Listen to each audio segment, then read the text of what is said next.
Hello and welcome to learning session. Today we are starting question of chapter number 2 and अगर आपको हमारे courses अच्छे लग रहे हैं तो आप कोर्सेज को चेकआउट कर सकते हैं on our learning session IIBF exam app, जहाँ पे हम और भी बहुत सारे कोर्सेज लेके आते हैं एंड आपको वीडियो नोट्स एंड क्वेश्चन सब कुछ प्रोवाइड करा जाता है. देन आप हमारा वीडियो के अपडेट्स जानने के लिए टेलीग्राम कम्युनिटी को भी ज्वाइन कर सकते हैं IIBF लर्निंग सेंटर. यहाँ पे हम आपको आने वाली वीडियोस के बारे में इंफॉर्मेशन प्रोवाइड करेंगे एंड फ्री नोट्स भी प्रोवाइड करते हैं. Now let's start with the question on chapter number 2. तो सबसे पहला क्वेश्चन हम देख लेते हैं. It says which of the following best describe the primary goal of layering stage in money laundering. तो अगर आपको याद हो तो हमने जब मनी लॉन्ड्रिंग का प्रोसेस समझा था, तो money laundering is a 3 step process जहाँ पे क्या होता है, प्लेसमेंट, लेयरिंग एंड इंटीग्रेशन होती है. तो ये पूछ रहा है कि लेयरिंग स्टेज का प्राइमरी गोल क्या रहता है. तो ऑप्शन है हमारे पास that introducing illicit fund into the financial system. Introduce करना इलिसिट फंड को फाइनेंशियल सिस्टम में, ये कौन सी स्टेज पे होता था? Under the placement stage. तो this is not the goal. Concealing the true origin of illicit fund through complex transaction. Yes, कि हम लर्निंग स्टेज में क्या करते थे, हम बहुत सारे कॉम्प्लेक्स ट्रांजेक्शन को लेकर आते थे एंड उसके थ्रू हम क्या कर रहे हैं, ट्रू ओरिजिन को उसको कंसील कर रहे हैं. Then this is your right answer. This looks like the correct definition. बाकी ऑप्शन भी देख लेते हैं. Using illegal money for legal investment like real estate, stock. तो ये होगा, बट ये कब होगा? इंटीग्रेशन स्टेज के ऊपर होगा. And placing the illegal fund in bank under different name. तो यहाँ पे नेम से क्लियर है कि प्लेस करें, तो this is the placement stage. तो यहाँ पर option B is your correct answer. ना क्वेश्चन नंबर 2 देख लेते हैं हम. क्वेश्चन नंबर 2 क्या बोलता है? A criminal deposits large sum of cash in multiple bank account under different name, then immediately transfer those funds offshore. Which two stages of money laundering does this primarily involve? क्या बोला उसने कि criminal ने क्या करा, large sum of cash था, उसको divide कर दिया, अलग अलग लोगों के नाम के अंदर डिपॉजिट कर दिया इन द बैंक. तो सबसे पहले उसने क्या करा, डिपॉजिट करा. डिपॉजिट करने से उसने क्या करा, इंट्रोड्यूस करा proceed of crime to the financial system. तो that is your placement stage. तो प्लेसमेंट आ गई. देन उसने क्या करा, इमीडिएटली ट्रांसफर कर दिया उन फंड को ऑफशोर. मींस उस ट्रांजेक्शन को कॉम्प्लेक्स कर दिया मल्टीपल ट्रांसफर्स करके. तो ये क्या होगा, लेयरिंग स्टेज होगी. तो your option is option A is correct. Placement and layering इसमें इन्वॉल्व है, बिकॉज हमने क्या किया, डिपॉजिट किया एंड ट्रांसफर करके उसको लेयर करा. नेक्स्ट क्वेश्चन नंबर 3 हमारे पास है. क्वेश्चन नंबर 3 क्या बोलता है? Why do money launderer prefer front companies in the integration stage. कि जब वो इंटीग्रेट कर रहे हैं पैसे को, तो डायरेक्टली अपने नाम पर ना करके वो क्या कर रहे हैं, एक कंपनी के नेम के ऊपर कर रहे हैं. तो वो क्यों करते हैं? ताकि उनको एक कवर मिल जाए, ताकि डायरेक्टली वो ट्रेस ना हो. आने वाली मतलब आगे वाले जो कंपनीज है उनका नाम आए एंड उनको ट्रेस करना मुश्किल हो, इसलिए वो इंटीग्रेशन फेस में क्या करते हैं, फ्रंट कंपनीज को यूज करते हैं. तो इसमें हमारा करेक्ट आंसर क्या है? They provide a legal cover for illicit fund. बाकी ऑप्शन देखते हैं. They help criminal hide their money before using it in illegal transactions. ध्यान से देखो, they help criminal hide money before using it in illegal transaction. हम क्या money laundering जो करते हैं वो इलीगल ट्रांजेक्शन इंटीग्रेशन से पहले होती है या इंटीग्रेशन के बाद होती है? पहले इलीगल ट्रांजेक्शन होती है, फिर उसके बाद मनी लॉन्ड्रिंग होती है ना. तो ये ऑप्शन क्या है, इनकरेक्ट है, क्योंकि इलीगल ट्रांजेक्शन तो पहले हो चुकी है, अब हम उसको क्लीन मनी दिखाना चाहते हैं इंटीग्रेशन स्टेज में. They are easy to set up and avoid detection during placement. तो फ्रंट कंपनी जो है प्लेसमेंट के लिए नहीं यूज करी जाती. They are used for what? Integration. ठीक है, क्योंकि प्लेसमेंट जब आप कर रहे हो तब आप डायरेक्टली इन कंपनीज को नहीं यूज करते हो. तो इसलिए ये वाला ऑप्शन भी आपका इनकरेक्ट है. Then option D, they allow direct cash deposits without alerting the regulatory authorities. ये भी इनकरेक्ट है, क्योंकि कैश डिपॉजिट का रूल तो सबके ऊपर ही लगता है, तो वो रेड फ्लैग तो रेज होगा ही अगर आप करोगे. तो इसलिए option A is correct. Now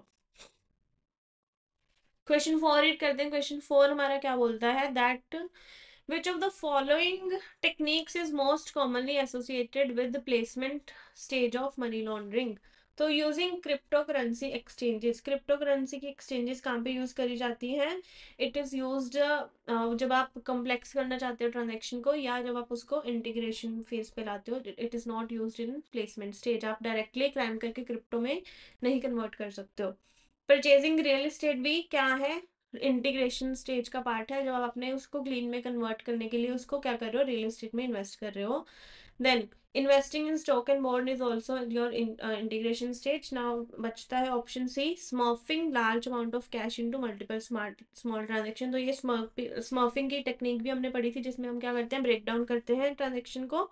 तो this is your correct answer, that this is the most commonly associated technique on money laundering. Okay, let's move to question number 5। Question number 5 क्या कह रहा है कि in terrorist financing what is the primary difference from money laundering? Terrorist financing का money laundering से क्या difference है? तो डिफरेंस आपको याद होगा कि टेररिज्म फाइनेंसिंग में हम क्या करते हैं, कि किस पर्पस के लिए फंड्स को यूज करने वाले हैं वो हम छुपाना चाहते हैं। मनी लॉन्ड्रिंग में हम क्या छुपाना चाहते हैं कि पैसे आए कहाँ से है। तो first option is the goal is to conceal the purpose of fund rather than their origin. तो ये हमारा राइट आंसर हो जाता है। बाकी option, it primarily involve large scale international transaction, this is wrong, right, कि लार्ज स्केल इंटरनेशनल ट्रांजेक्शन दोनों में हो सकती है, ये कोई डिफरेंस का पॉइंट नहीं है। It does not require using financial institution, this is also incorrect। financial institution को यूज करते हैं तभी तो बैंक के ऊपर हम इतने रूल लगा रहे हैं।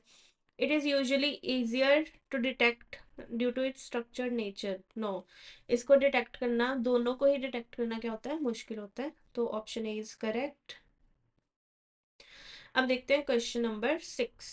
क्वेश्चन नंबर 6 क्या कह रहा है? A smuggler deposits 10 crore in a Dubai bank which and then takes a loan of 10 crore from the same bank which he transfers to India as a business investment।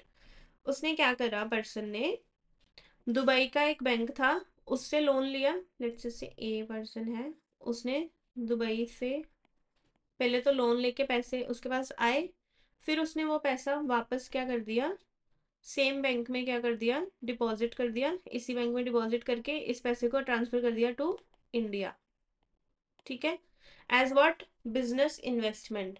तो ये क्या हो गया कि मैंने लोन लेकर पैसा इन्वेस्ट कर दिया। तो this is what, this is an example of back to back loan.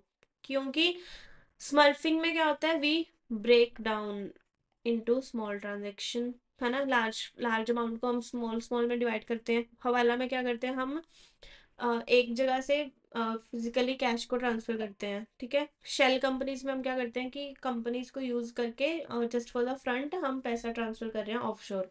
तो बैक टू बैक लोन की एक एग्जांपल है this.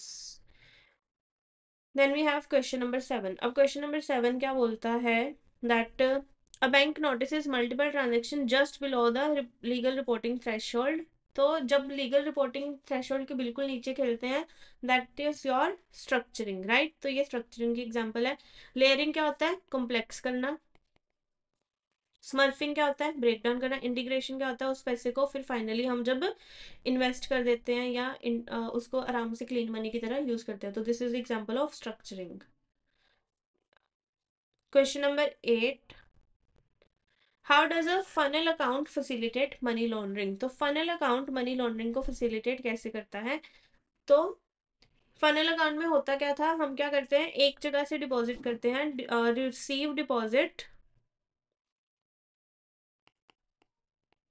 Receive deposit from one geographical area. Means अगर मैंने दुबई में बैंक में पैसे डिपॉजिट कराए, ठीक है, एक पर्सन है, और उसने साथ ही विड्रॉ कहाँ कर लिया, उसको इंडिया में विड्रॉ कर लिया। डिपॉजिट एक जगह पे एक जियोग्राफिकल रीजन में हुए, विड्रॉ दूसरे जियोग्राफिकल रीजन में हो गए, that is your funnel account. तो इसके ऑप्शन क्या क्या हो गए, it pools fund from various sources of large investment, नहीं ये नहीं होता इसमें। It help depositor structure transaction to avoid detection, नहीं ये भी नहीं होता। स्ट्रक्चर ट्रांजेक्शन तो वो करते हैं for layering, right. It deposit funds in one region and allow withdrawal in other, that is your correct answer। and D, it is used to hold money indefinitely without transaction, that is also incorrect। ऐसा कुछ नहीं होता इसमें। तो final account का meaning आपको याद होगा तो you can answer correctly. Now, why are shell company most commonly used in money laundering? Shell companies क्यों यूज करते हैं, बिकॉज कोई भी हम लेजिटिमेट बिजनेस नहीं दिखा रहे, लेकिन फिर भी हम क्या कर रहे हैं, उसमें रेवेन्यू दिखा रहे हैं, तो यहाँ पे हमारे लिए सबसे इजी रहता है क्या करना, अपने इलीगल मनी को इंड्यूस करना है इसमें ना। They conduct large scale legal transaction, legal transaction तो उसमें होती नहीं है, बिजनेस ऑपरेशन ही नहीं होता एक्चुअली में उसमें कोई। They attract less scrutiny from regulator, this is also incorrect because scrutiny तो आती है, but they this criminals this people structure their transaction so smartly कि उस चीज को डिटेक्ट करना मुश्किल होता है। They provide employment opportunities, wrong, कोई काम ही नहीं होता वहां पर। Okay, question number 10. In what way can politically exposed person contribute to money laundering? Money laundering में politically exposed person कैसे कर सकता है? अब क्योंकि एक पॉलिटिकली उसके पास क्या होती है, पावर होती है, तो उस पावर का मिसयूज अगर वो पॉलिटिकली एक्सपोज्ड पर्सन किसी क्रिमिनल के साथ एसोसिएटेड है तो वो क्या कर सकता है, अपनी पावर को मिसयूज कर सकते हैं, इस तरह से वो मनी लॉन्ड्रिंग में हेल्प करते हैं। तो यहाँ पे हमारे ऑप्शन क्या क्या है, they often invest in small businesses, no, ये काम तो उनका नहीं होता। They primarily use cash transaction, this is also not right. They always engage in laundering through foreign bank, नहीं। मेनली क्या होता है कि they have access to government contractor large fund, उनके पास एक्सेस होता है एंड उस चीज का मिसयूज क्या कर सकते हैं, क्रिमिनल कर सकते हैं, इस तरह से मनी लॉन्ड्रिंग कर सकते हैं वो। Then we have question number 11. Which of the following statements is not correct about money laundering? तो मनी लॉन्ड्रिंग के बारे में कौन सी स्टेटमेंट इनकरेक्ट है, तो हम सबसे पहले इनमें से देखेंगे कौन कौन सी स्टेटमेंट करेक्ट है। Placement is the final stage of money laundering, तो मनी लॉन्ड्रिंग की स्टेजेस क्या थी, PLI, प्लेसमेंट, लेयरिंग, इंटीग्रेशन, तो सबसे पहली स्टेज क्या है, प्लेसमेंट है, तो यही ऑप्शन क्या हो गया आपका, इनकरेक्ट हो गया, तो this is the right answer. तो बाकी देख लेते हैं, integration involve converting illicit money into legal asset, yes last stage में यही होता है। Layering makes it difficult to trace the origin of money, that is true. Criminal use multiple financial institution to launder money, that is also true. तो ये सारे option correct थे, first was one incorrect. Question number 12, question number 12 क्या बोलता है, विच of the following is a red flag for identifying potential money laundering activity, तो कौन कौन से रेड फ्लैग हो सकते हैं। A company with no physical office making large transaction. Is this a red flag? Yes. कि आपका कोई फिजिकल ऑफिस नहीं है, आप कोई काम हमें दिखा नहीं रहे हो, तो इतने ट्रांजेक्शन आप कैसे कर रहे हो, आप क्या काम क्या कर रहे हो, राइट, तो this is the red flag. Then देखते हैं, अब businessman withdrawing cash for daily operation, एक बिजनेस कर रहा पर्सन वो अपने डेली ऑपरेशन के लिए कैश निकाल रहा है, ये कोई रेड फ्लैग नहीं है, कैश की जरूरत होती है। A retired person transferring small amount of money abroad, एक रिटायर्ड पर्सन है, थोड़ी बहुत ही अमाउंट ऑफ मनी वो हो सकता है अपने बच्चों को बाहर भेज रहा हो, तो this is also not a red flag. A person frequently using their credit card for shopping, no this is also not a red flag, ऐसे तो हम सारी मनी लॉन्ड्रिंग में आ जाएंगे। तो option A is your correct answer, that this is a red flag for money laundering. Next question देखते हैं, which of the following techniques is used for both money laundering and terrorism financing, तो कौन सी technique है जो दोनों के लिए use होती है, trade based laundering, trade based हो सकता है कि अब देखो, मैंने फेक ट्रेड दिखाकर अपनी फेक इनकम क्रिएट करी ताकि मैं अपनी इलीगल मनी को लीगल दिखा सकूं, मनी लॉन्ड्रिंग के लिए यूज करा, राइट। मैंने फेक ट्रेड दिखाया कि मैंने बोला कि मैंने XYZ पर्सन से मैंने ये गुड्स खरीदे हैं, बट एक्चुअली में गुड्स नहीं खरीदे, और उसको फेक गुड्स फेक परचेज दिखा के पेमेंट करके टेररिज्म फाइनेंसिंग कर रही हूँ, तो दोनों के लिए यूज हो रहा है, तो ये दोनों में यूज होता है। स्मर्फिंग, स्मर्फिंग हो गया कि छोटे छोटे पार्ट्स में पैसे ट्रांसफर कर रहे हैं, तो ये भी मनी लॉन्ड्रिंग और टेररिज्म दोनों में हो सकता है।